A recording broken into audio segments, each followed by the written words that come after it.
Today I will be showing how to make prawns curry. ఇది half kilo prawns అండి. నేను clean చేసి దీన్ని క్లీన్ చేసినప్పుడు ఉప్పు కొద్ది పసుపు వేసి క్లీన్ చేశాను. ఇది హాఫ్ కిలో క్లీన్ చేసిన ప్రాన్స్ అండి. దీనికి ఇప్పుడు ఫస్ట్ ప్రాసెస్ ఏంటంటే దీంట్లో నీసు వాసన, ఎంత కడిగినా నీసు వాసన ఉంటుంది కదండి. సో దీనికి ఈ ప్రాన్స్లో ఉన్న నీళ్ళంతా ఆరబెట్టాలండి. కొద్దిగా పసుపు వేసానండి,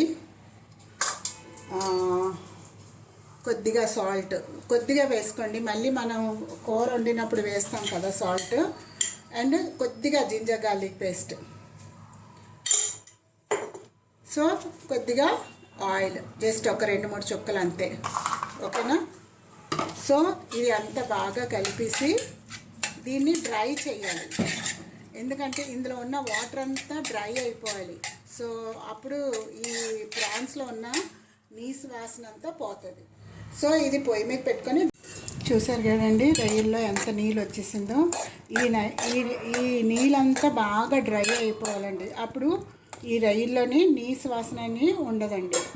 చూడండి ఎంత వాటర్ ఉందో. సో ఈ వాటర్ అంతా డ్రై అయిన వరకు పెట్టుదాం పొయ్యి మీద. చూడండి ఎంత బాగా డ్రై అయిపోయిందో వాటర్ అంతాను. సో ఇప్పుడు దీన్ని తీసి పక్కన పెట్టాలి. సో ఇప్పుడు ఇది డ్రై అయిపోయింది కదండి రొయ్యలు. ఇప్పుడు కొద్దిగా ఆయిల్ వేసుకుందాం ప్యాన్లోని. నాన్ వెజ్కి కొద్దిగా ఎక్కువే ఆయిల్ పడుతుందండి. సో ఇది ఒక 2 టేబుల్ స్పూన్ అలా వేసుకోండి ఆయిల్ వేడెక్కాక కరివేపాకు అండి.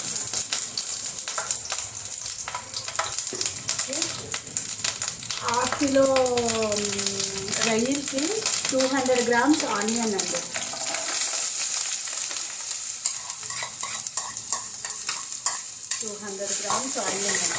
దీనికి బాగా ఫ్రై అవ్వనివ్వడం. ఇది రెడ్ కలర్లో వచ్చేయాలి, కొద్దిగా బ్రౌన్ అండ్ రెడ్ కలర్లో వచ్చేస్తే చూడండి. ఇంత బ్రౌన్ చాలండి, మరి ఇంకా ఎక్కువ వద్దు. ఎందుకంటే మళ్ళీ రొయ్యలు వేసాక ఇంకా బ్రౌన్ చేస్తామన్నమాట. సో ఇప్పుడు ఇందులో 4 పచ్చిమిరపకాయలు వేసుకున్నానండి. ఇది ఆప్షనల్ అండి. మీకు కారం ఎక్కువ కావాలంటే ఎక్కువ వేసుకోండి, తక్కువ కావాలంటే తక్కువ వేసుకోండి. జింజర్ గార్లిక్ పేస్ట్ అండి, 1 teaspoon ginger garlic paste వేసుకోండి. ఒకవేళ జింజర్ గార్లిక్ పేస్ట్ కూడా మీరు తగ్గించుకోవచ్చు. సో ఇది కొద్దిగా ఫ్రై అయ్యాక ఇలాగా దీంట్లో ఇప్పుడు ఈ రొయ్యలు ఉన్నాయి కదండి, ఇవన్నీ వేసుకోండి. ఇందులో ఆల్రెడీ రొయ్యలు కుక్ చేసే ఉంది కదా, అవన్నీ నీళ్ళు డ్రై చేసినప్పుడు బాగా కుక్ అయిపోయి ఉంటాయి. సో ఆనియన్ సగం అయ్యాక ఇలా రొయ్యలు వేసాక ఇందులో మసాలా వేసేయండి. మీకు ఏ మసాలాలో చూపిస్తాను. పసుపు అండి, చిటికెడు పసుపు అండి, 1 స్పూను ధనియా పొడి అండి, 1 స్పూను మిర్చి పౌడర్ అండి. మీకు నేను ముందే చెప్పాను, మిర్చి మీకు ఎక్కువ కావాలంటే ఎక్కువ వేసుకోండి, లేదు అంటే తక్కువ వేసుకోండి. ముందు మనం సాల్ట్ వేసాం కాబట్టి ఇప్పుడు కొద్దిగా సాల్ట్ వేయండి. కావాలంటే చూసుకొని వేసుకోవచ్చు, ఎక్కువ అయితే మరి మనం తినలేము. ఇది జీరా పౌడర్ 1 టీ స్పూన్, ఓకే. ఇది గరం మసాలా. మీకు గరం మసాలా ఎలా ప్రిపేర్ చేయాలో నేను నెక్స్ట్ వీడియోలో మీకు చూపిస్తాను. చూసారండి ఎంత బాగా కలర్ వచ్చిందో. సో ఇప్పుడు లాస్ట్లోని ఏం వేసుకోవాలంటే సోంఫ్ ఉంటుంది కదండి, సోంఫ్. ఆ సోంఫ్ పౌడర్ కొద్దిగా 3/4 స్పూను వేసుకోండి.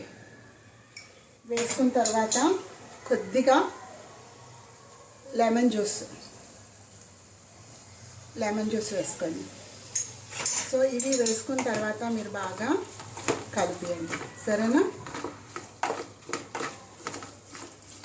ఒక్క 2 మినిట్స్ పెట్టండి. 2 మినిట్స్ పెట్టాక, ఎందుకంటే సోంఫ్ వేసాం కదా, అది కొద్ది బాగా మిక్స్ అయ్యి కొద్ది ఫ్లేవర్ వస్తుంది. ఆ తర్వాత మీరు చూడండి, ఇప్పుడు బాగా అయిపోయింది కదా, ఫ్రై అయిపోయింది, రెడ్ కలర్ కూడా బాగా వచ్చేసింది. టేస్ట్ కూడా చేశాను, చాలా బాగుంది. సో అన్నీ సరిపోయండి, ఉప్పు కారం అన్నీను. ఇప్పుడు ఒక డిష్లో తీసేద్దాము.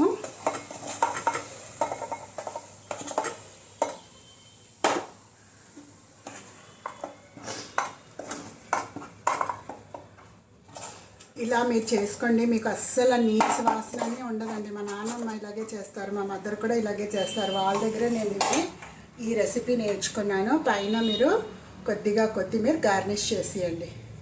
సో చాలా బాగుంటుంది. మీ అందరూ ట్రై చేయండి. ట్రై చేసి నాకు కమెంట్స్లో చెప్పండి ఎలా ఉంది అని చెప్పి. మంచి మంచి రొయ్యల ఫ్రై అండి. 1/2 kg రొయ్యల ఫ్రై ఇంత అవుతుందండి.